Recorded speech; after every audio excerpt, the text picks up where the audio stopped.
You can't be an insider to make great art. You have to stand alone to observe it. I remember growing up feeling like wallpaper, feeling like an outcast, and feeling sad about it. Always yearning for more. More friends, more attention, more experiences. And still to this day, I wonder what it would feel like to be on the inside. Be wanted and included by others. But perhaps never feeling on the inside is a gift. I'd always been a creative person, so that lack may have fueled everything I'd ever create. Because sometimes, to create art, you need to stand alone to observe it. One person, absolutely just one person, asked me, how do I film my videos? How are they so cinematic? And well, it's all about framing the shot. Think about how you want to frame your shot. Do you want a close-up? An extreme close-up? A medium-on shot? You want a downward perspective? A medium shot? A head-on shot? A 0.5? An oblique shot? Or maybe you want to play with the rule of thirds. Outsiders view life in a different manner than insiders. They think more. Perhaps overanalyze, observe the little things, maybe even embellish what they perceive. In that way, it allows them to be more creative because they are literally making up stories or emotions out of nothing. But when you're standing alone, looking in, you can take yourself out of the situation and just wallow.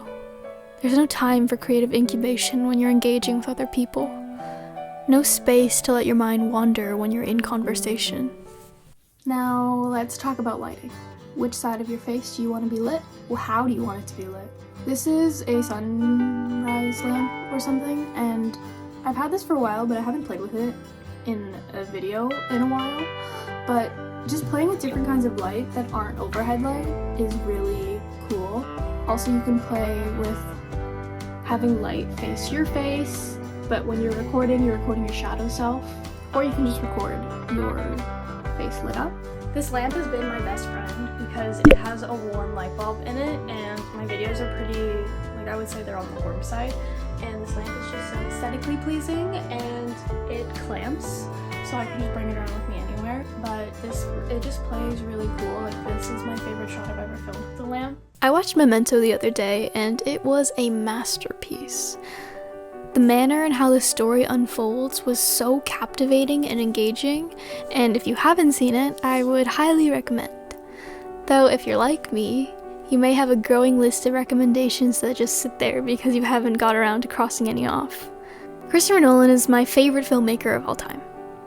Inception, The Dark Knight, Interstellar, Oppenheimer, and I'm trying to watch his whole filmography. If you don't know, he doesn't have a cell phone. He doesn't do emails, he doesn't go on social media. He's so disconnected from technology and, in turn, the world. Yet he, in my opinion, makes the greatest films. Make sure you clean your camera. I love filmmaking. I love cinematography, and when a shot is aesthetically pleasing, it makes me feel satisfied. Sometimes I walk around in life and think about how the environment could be framed to get an epic shot. I live through the lens of cinematography. I've been enamored with cinema recently. My favorite thing has been to watch good movies, or bad ones, and allow myself the time to experience great art. I always loved movies, but I never got around to watching the classic films, the ones people cherish and rave about. I'm not gonna lie, my attention span was on the decline for a little bit, but I think watching movies is actually helping me build it back up. So I think something that's really important about when I film my videos is my camera settings on my phone. I put my phone at 4K 60 frames per second as my set standard whenever I record a video, and I know not all phones can do that. Just check that your phone setting is at the highest quality it can be, because maybe that's the problem. And I like to put the level and the grid shown on my camera because it helps just like rule of thirds, leveling, so that your shot doesn't look crooked if you don't want it to look crooked. Trust me, if you're not doing an oblique shot and your shot is crooked, it looks pretty funky and doesn't look very cinematic. I also like to use a third-party device to see what I'm recording because My back camera is far better than my front camera, and that goes for all cameras, I'm pretty sure, at least Apple ones. I had this watch for a long time. This is an Apple Watch. You can see that I'm recording on it right now, and it just shows me what the screen looks like when I can't otherwise see it. Right now I'm recording head on, so it doesn't matter, but whenever I'm recording with my rear camera, I won't be able to see it, so it's just helpful to see that. And then with an Apple Watch, you can also play and pause, so you don't have to get up and tap the record button. If you have a MacBook or if you have an iPad, you could use that in screen mirror. And if you don't have those, I'm sure you can buy a monitor on Amazon for 40 bucks or something, maybe more depending on the quality, but having some kind of monitor really helps.